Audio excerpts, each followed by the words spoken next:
Hello, welcome to my lecture. I am going to be talking about battery fire safety and the science and technology that we know about it. This presentation is an overview, mostly based on the research that my group at Imperial College London and collaborators have conducted over the last few years. My name is Guillermo Rein, and I am Professor of Fire Science at Imperial College in London. The talk will have 4 parts. I will have an introduction on the importance of battery fires and its significance, a little bit about the ignition mechanisms that are known in the literature and the ones that we have contributed to from my group, about fire protection, very important in an audience of engineers, is to know how we can actually avoid these fires from happening and how can we protect ourselves, our property and the environment from these fires. The challenges that are being faced by industry. As context, I want to show you this plot of the number of fire deaths per 100,000 inhabitants over the last 100 years in the United States. The number of fire deaths in this plot are obviously of all causes known to humanity. These are fires that happen in living rooms, in kitchens, in the exterior of the building.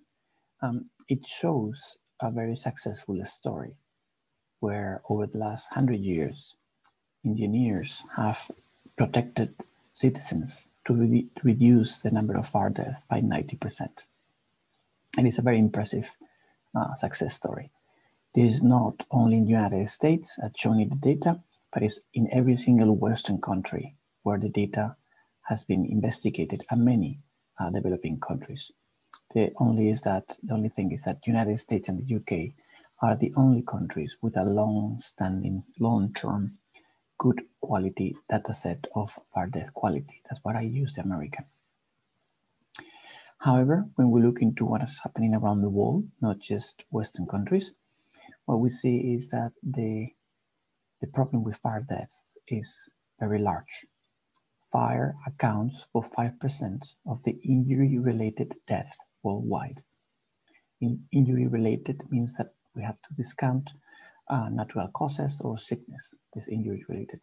Compare that 5% of fire with 2% that is caused by war. And you realize the big problem that we have with fire in the planet. Even in the good cases like the United States, UK, and many Western countries, where we have a successful story of protecting against fire, we still have the issue that it comes with a tremendous cost. We're talking about billions per year in every one of these countries, and this money could be used for other things. If protection were to arrive with a lower cost, we could use this money for education, for development, for infrastructure, for neighborhoods. And this comes on top of a demand from citizens that we should protect more and better. In this context, and with already a busy agenda for fire protection engineers, we have new arrivals of threats: lithium-ion batteries. Lithium-ion batteries are very important technology presently and in the future, an even more important one, and is being used for energy storage of all types of sizes, for transport, especially vehicles, for example, but it's also aiding aviation and Navy, and consumer electronics. And it has led to an absolute revolution of electronics and power and mobility and sustainability and renewable energies. And as engineers, we love this. We absolutely love to see society doing things that could not be done and problems being solved that could not be solved before. However, in the case of lithium-ion batteries, these very high energy devices, some of them, many of them, have a tendency to ignite, burn, and release gases. This is a very well-documented tendency, which is not fully understood, which means that industry cannot fully avoid it yet. They are in the process of fully learning what is happening, why it's happening, so it can actually be stopped. Although fires or incidents or ignition incidents with lithium-ion batteries are rare, statistically, we see a lot of fires, but that's because there are a lot of batteries. No matter that it's rare, lithium-ion batteries pose a fire hazard. It is a fact, which is actually very different to other fire hazards known to engineers. And this is something that is very concerning because the ignition route is different from a lithium battery than from a sofa being ignited because of a cigarette nearby. The rate of spread is much faster than the typical rate of spread of a fire. The battery has a very violent process of ignition, not a slow process of ignition. The duration of a battery, of a big battery fire, is very long. We're talking about hours and days, much longer than other fires that we are used to protect ourselves. The gases that are released when ignited, and even more when they're not ignited, are very toxic. It's a type of chemistry that is not a hydrocarbon chemistry of plastics and natural materials. And the suppression, we still don't know how to suppress these fires, in particular the very large ones. For example, electric vehicles. It is a serious concern how to suppress these fires. In this context of success technology, future growth of this technology, but new questions, we are faced with all the situations where we had fires. We are saying that as the energy density of these devices grows, the reactivity of the device grows and the failure potential and the consequences of the failure grow. Question that we have, is this the next big issue of energy innovation? Because what we are seeing right now is that industry and authorities are not putting enough attention to the problem of lithium-ion battery fires. They're putting some attention. In fact, actually, they're putting attention after fires happen. So they're having a reactive mode, slow reactive mode, whereas we think that they might need a fast preventive or ahead of the game move. Remember the Dreamliner when it was inaugurated in 2013? What happened to the battery fires that actually over the week of the first flights of the fire? It almost derailed a new aircraft type, the Dreamliner. Or what is happening with electric vehicles.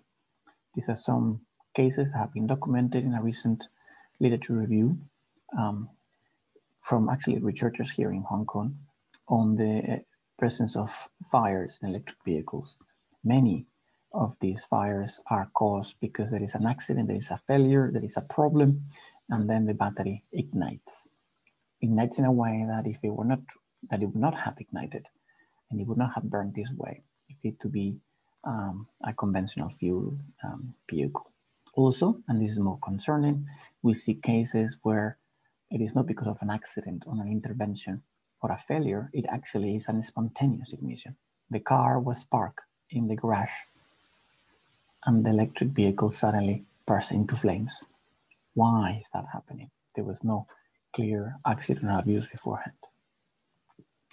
Another case that is very concerning, precisely because of the monetary value that is involved, is when battery fires happen in warehouses, in these big warehouses where hundreds, millions of battery cells are stored. Very well documented. Some of these cases, we don't even understand why they happen. The hinting to that there are mechanisms where we put so many batteries together and we cannot still explain, and the authorities and the standards and the industry cannot still explain what they have happened. Or a new fire hazard when lithium-ion batteries are discharged and sent into the rubbish. They are sent to waste. There is this big movement. I just took the slide that is used for it. In the UK, has started. It's called Take Charge. And they name battery fires as zombie fires because you think that the battery is dead, it's not doing anything, but actually it suddenly catches fire and produces a massive fire in a recycling plant or in a waste facility. These fires are becoming a serious issue.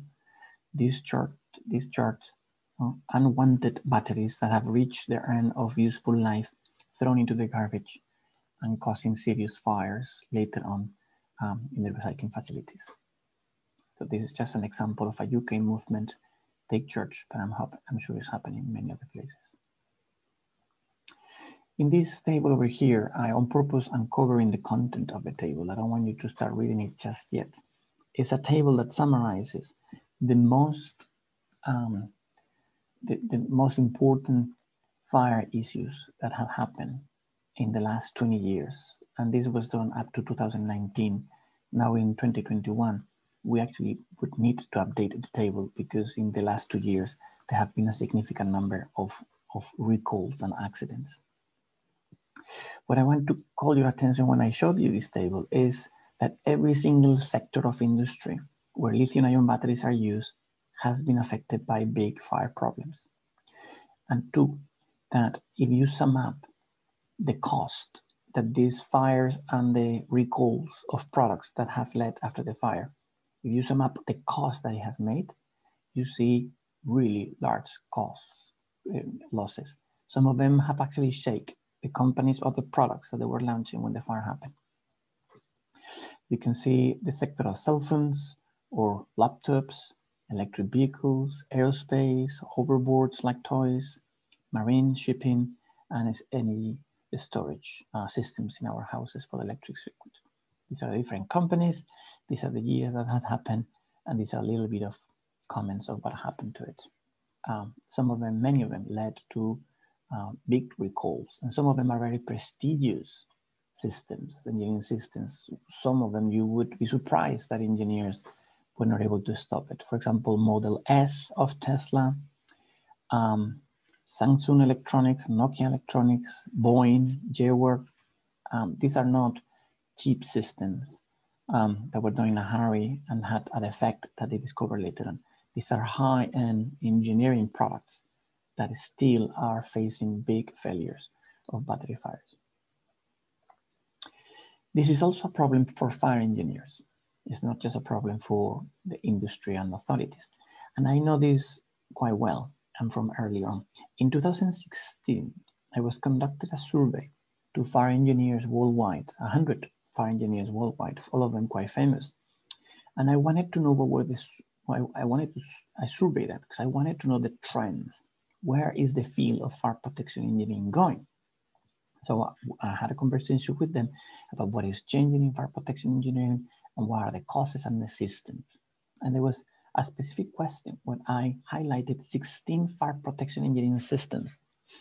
And I asked them to order them in terms of which one is most affected by change, which one is actually changing and making fire engineers have to look into new things. And these were the top of it. These were the top 6.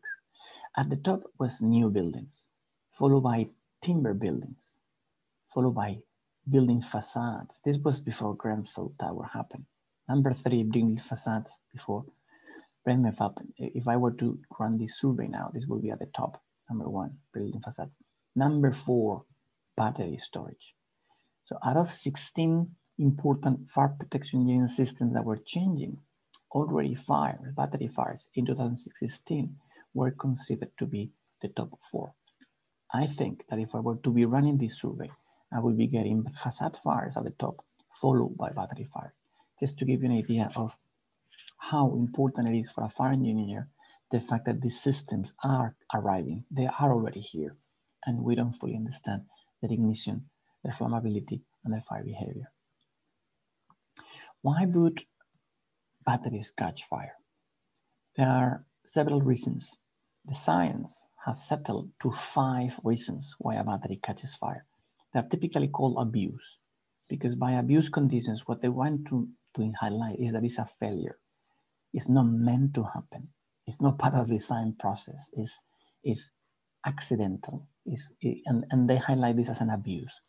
So it could be that the battery has been abused electrically, in the sense that the charge or the discharge is too fast or beyond a limit, and that can cause an ignition. Or it could be mechanical abuse. For example, there have been a nail going through the system, or there have been shock, there has been heat, there has been a dent into it, there has been mechanical damage done to the battery that can actually produce a response of the battery as an ignition.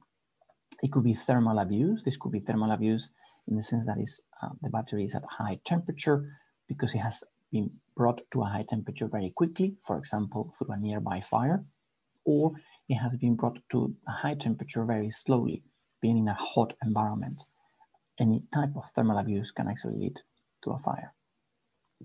It could be that the battery has defects that have not been controlled on time, and these defects later on appear as a spontaneous ignition. What would be the cause of those defects?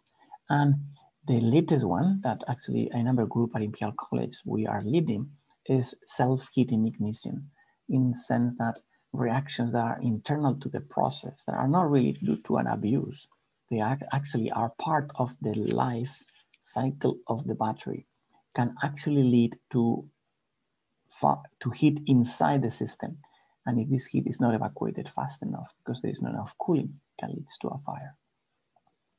So fire in all situations is because there is a heat source within the battery because of electrical, mechanical, thermal, a defect, or self-heating reasons that could have a wide range of chemical paths, but all of them arrive to heat, and then this heat in an unsafe manner cannot be balanced by cooling.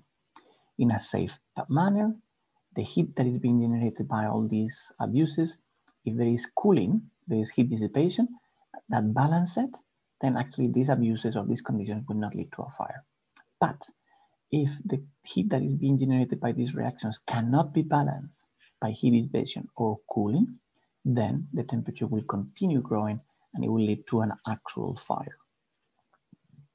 These are the 5 mechanisms known in the state of the art as what can lead to a lithium-ion battery fire. I want to tell you a little bit more about the last one, the self-heating one. Self-heating ignition is one that I study in my group at Hayes Lab at Imperial College, and I want to tell you about it. First is that self-heating ignition is referring to a spontaneous behavior. It doesn't require external event, it doesn't require an accident from the outside or a person or an event from outside. It's endogenous, it's part of the system. It's a spontaneous exothermic reactions. Many of them are possible within the complexity of electrochemistry, complexity of a battery, that can be started at low ambient temperatures. There is no requirement for the battery to be a very high temperature inside a fire already to develop these reactions. These reactions can start at low temperature, an ambient temperature. And if there is insufficient cooling, it can lead to what is called thermal runaway, which is a quick and unbounded growth of the temperature, well beyond what is happening in the environment. I explained this to you. These are laboratory measurements of a lithium-ion battery, commercially available, at different stages of the self-heating process. In black is the temperature of the environment. In this particular case, the battery was actually inserted into a chamber that was heated at high temperature, about of 100, the temperature was about 170, the temperature of the oven. So you would say that's a temperature, that's a high temperature for a chamber, and that is true. I'll explain to you the meaning of that. And this in red is the temperature of the battery. And you can see that upon the battery entering the chamber, it starts to increase its temperature, rightly so. It's being heated up by the chamber's temperature, and it reaches what is called the crossover point, and it has ended the first stage. The first stage is the battery heats up to the temperature of the environment. But then look what happens. The battery is able to cross over the temperature of the environment. Why would the battery be able to go above the temperature of the environment? What is causing its temperature increase above what initially was actually providing the heat? That's the second stage, where actually self-heating starts to happen. And the temperature starts to have, and the battery starts to have, it starts to change its appearance in color, and we can start to see degradation. And then there is a point where thermal runaway happens, this over here, very quickly, within seconds, the temperature of the battery goes well beyond 200, 300, 400, and ends up being in a fire. You can see that in the third stage, the proper thermal runaway, the battery has changed its physiognomy completely. It has been degraded, it has swelled, it has lost some of its coating, the internal structure has been altered, the anode, the electrolyte, the cathode, the separator, they have actually been modified by the thermal process. The chemistry obviously have been modified, and maybe actually even the vent that some lithium-ion batteries have over here has opened. This is the indicative of a big failure. Stage 3 is a big failure. Stage 2 is a tail that the failure is going to happen, and stage 1 is it is ongoing to its failure. Now, someone might say that is a very interesting mechanism that is endogenous to the battery, is spontaneous and internal, it's not external, but it's because the battery was set at a very high temperature, and that is true. However, we see a very clear trend that by stacking batteries together, the critical temperature of the environment that actually makes the battery thermal runaway drops. So this is the critical temperature of the environment. And as you put more batteries together, this is 1 or this is 4, the temperature goes down. Why would the temperature go down, the critical temperature of self-heating ignition go down with the number of batteries? Because there is an ability to dissipate the heat, to cool down the heat that is being generated by these reactions. And that is the process of self-heating ignition. Just to note that these batteries were not connected. These batteries were what is called open circuit, or in conditions very typical, like in a storage. These were not batteries that were charging or discharging or being used electrochemically speaking. They were just open circuit, standing there, and the reactions that cause the self-ignition are reactions that are internal to the electrochemistry of the process.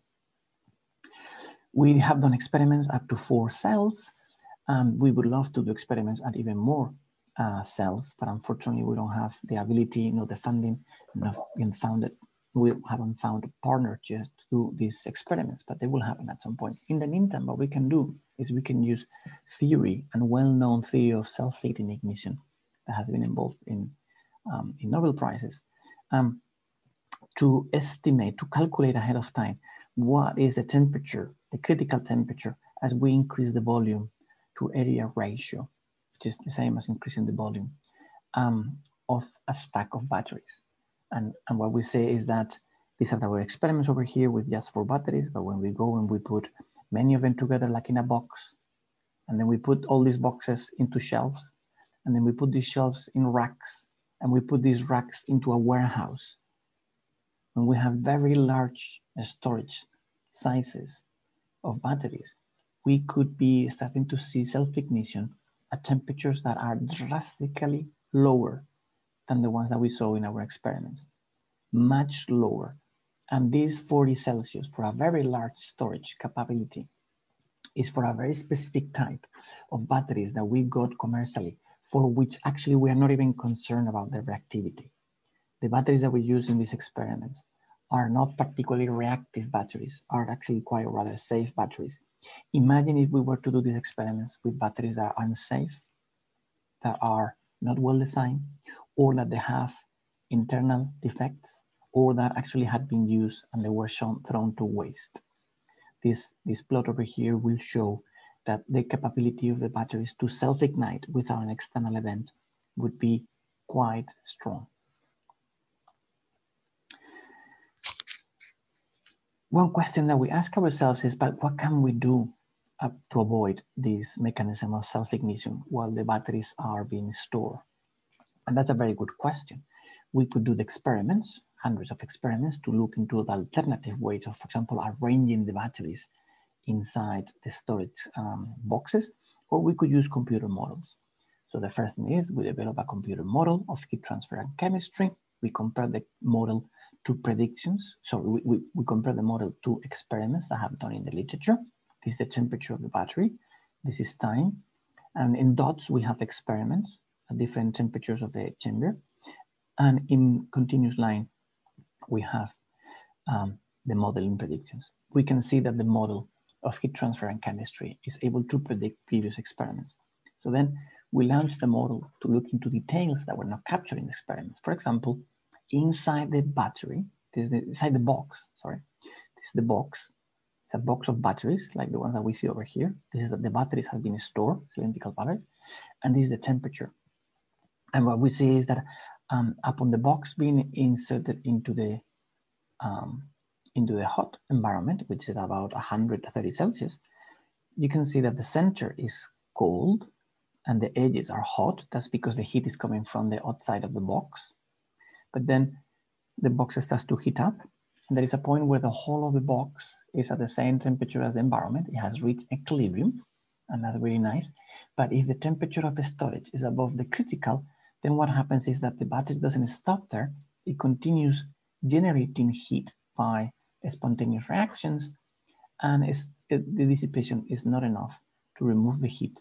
And then the battery starts to increase, the box and the batteries inside the box start to increase its temperature, and it starts to march towards stage 3 self-heating ignition thermal runaway. Things that we could do, which is shown over here, we could store the batteries with a different spacing. Creating a space between them gives actually different ability to dissipate the heat.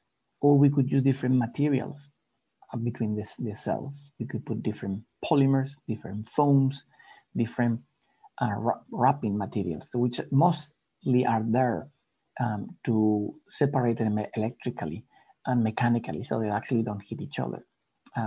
But if we put them too close together, then they cannot dissipate heat, and actually the box then it becomes more prone. This box over here, where they're packed together, is more prone to self-ignition than this box over here. There is more space. And we can see this in this prediction. This is the critical temperature of environment that we are seeing for a box. We are predicting for a box. And this is the number of cells inside that box. You can see that as we increase the packing ratio, we can put more batteries. But as we put more batteries, we are reducing the critical temperature for ignition. This box over here has more batteries. That's very nice. But the inability to dissipate heat of this box makes its critical temperature to be even lower than the one where we had less batteries. So we can put them packed together, but then we might be having more fires, which will lead to eventually the big loss of millions of cells in one single fire event. What can we do as engineers to avoid this? There is plenty of things that we can do. Fire engineers have developed the concept of layers of protection. This is developed to make the world safer, to protect people, their property and the environment. And we can borrow this concept, for example, to think of 4 layers of protection that can be used in a battery fire. For example, we could prevent the ignition, the self-heating, the abuse, or the thermal runaway by altering the chemistry of the cathode and the anode, the electrolyte, the separation. We can do many things. We're going to see a few of them. Or we could, okay, well, or no. And if prevention fails, if this layer is breached, then the next layer is there to protect us as well, which is detection. If there is a fire, we need to detect the fire as soon as possible. This is not just a smoke alarm or a visual detection of a flame or a hotspot. These could be devices that are inside the battery, like the battery management system, for example, that is able to detect anomalies in the voltage, or anomalies in the temperature, or anomalies in the deformation and the swelling, for example, or overpressure. Once the detection has come into action and hopefully has not been breached, we also have the compartmentation layer, which means that if there is a fire in one cell, make sure that it doesn't propagate to other cells. If a fire is propagating from one cell to another, make sure that it doesn't propagate to a different module. And if a fire is propagating in a different module, make sure that it doesn't propagate to a different system. So there are layers of compartmentation to make sure that the fire remains in the original compartment or the original sub part of the system. And another important layer is suppression. The fire has happened, it has been detected, maybe compartmentation is working or not, but you could actually suppress with a gas, with a liquid, with alternative ways that we're gonna discuss now. So many things can be done to protect from battery side. This is a literature review that we did very quickly of different key technologies that exist in prevention. For example, I will highlight that the use of different electrolytes and additives to electrolytes can actually damper the reactivity of the system and the flammability of the system. It's important, for example, if there is an ignition event, that the electrolyte or the plastic casing, for example, doesn't become a fuel that leads to a fire. Compartmentation, there has been development on containers, sealed containers, to make sure that if there is a fire inside the container, the outside of the container doesn't get affected by the toxic gases, by the heat, or by the fire itself. Detection, there is ongoing work to use anomalies in voltage and temperature and deformation, not only to detect the fire, but to detect that the battery is in a stage that is going to lead it to a fire, or typical presence detection of heat and smoke of other gases, which is typically done in fire safety engineering. And suppression, which it could be by removing oxygen or providing tons of cooling, chemically speaking as well, or isolating the system, or something that is actually being done as well with electric vehicles is flooding, which is completely immersing the battery or the module or the package or the car in a container of water. Make sure that actually it provides plenty of cooling, and it also discharges the battery by, for example, adding salt to the water. In this literature review that I was hinting to, we have also seen the importance of size. These are the size that are involved in lithium-ion batteries. We have the size of the arrangement, the molecular arrangement of the materials that are being used, or the microstructure of the elements that are being used, or the components that actually make the battery, like the anode, the cathode, the separator, and the electrolyte, or the cell. The cell is, from the point of view as an engineering, the first component that actually makes sense, that itself provides a unit of use, the cell. But the cell is very small. We're talking about fractions of a meter. Then many cells put together, maybe hundreds of them, create a module. A module is definitely very useful. We're talking now in the order of meters now. And then many modules put together create a pack. A pack can be in the order of several meters. And across all these, we have different sizes. Not only different sizes, but what we see is that, for example, there are different interests for research. Most research, and we did a meta review of this, most research has been conducted at the cell level, sometimes by altering the components or the microstructure. Okay? But most of the research, much of the understanding, most of the knowledge on battery fires are at the cell level. However, the true worry of industry, citizens, and authorities and engineers is at the pack and module level, because these are the fires that really matter in terms of safety, hazards, and losses to life or economic losses.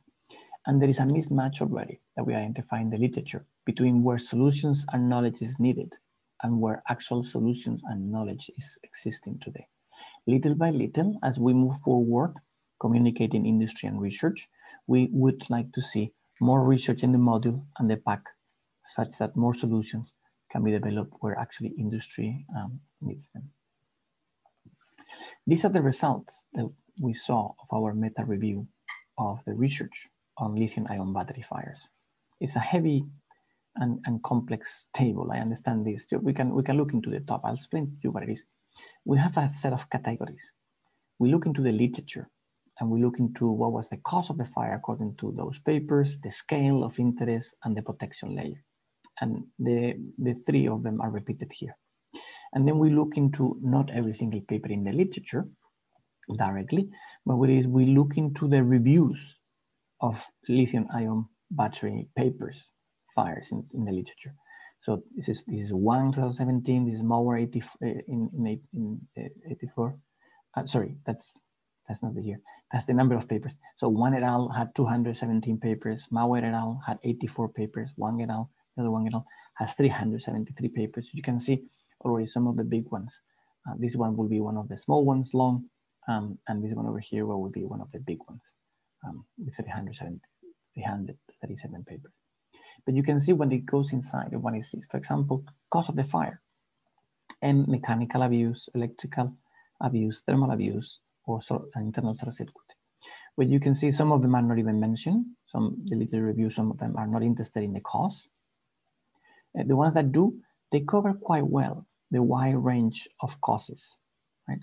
This one, for example, has more about mechanical and very little about internal solar circuits, but you can see that it's good. The literature is looking into all these 4 causes. It's not looking into self-heating, which is the 5th one, but that's something that, as I showed you before, is more recent. My group is leading this research in the last few months, few years. When we look into the scale, what we see is the component scale, cell, module, and pack. You can see most of the research is in the component, followed by the cell, very little in the module, very little in the pack. And this happens pretty much in every single paper in the literature, with maybe the exception of Long et al., which has a significant amount of the pack, or Sun et al. That has a significant amount in the pack. Those are exceptions. Most other ones are saying most of the research is at the component and cell, the small scales, and very little on the large scale. And then when we look into the protection layer that is being reviewed in these papers, P stands for prevention, D for detection, S for suppression, C for compartmentation. We can see most papers are doing prevention, prevention, prevention, prevention. Very little on detection, sometimes nothing on suppression, nothing on compartmentation. This will be a little bit touched upon.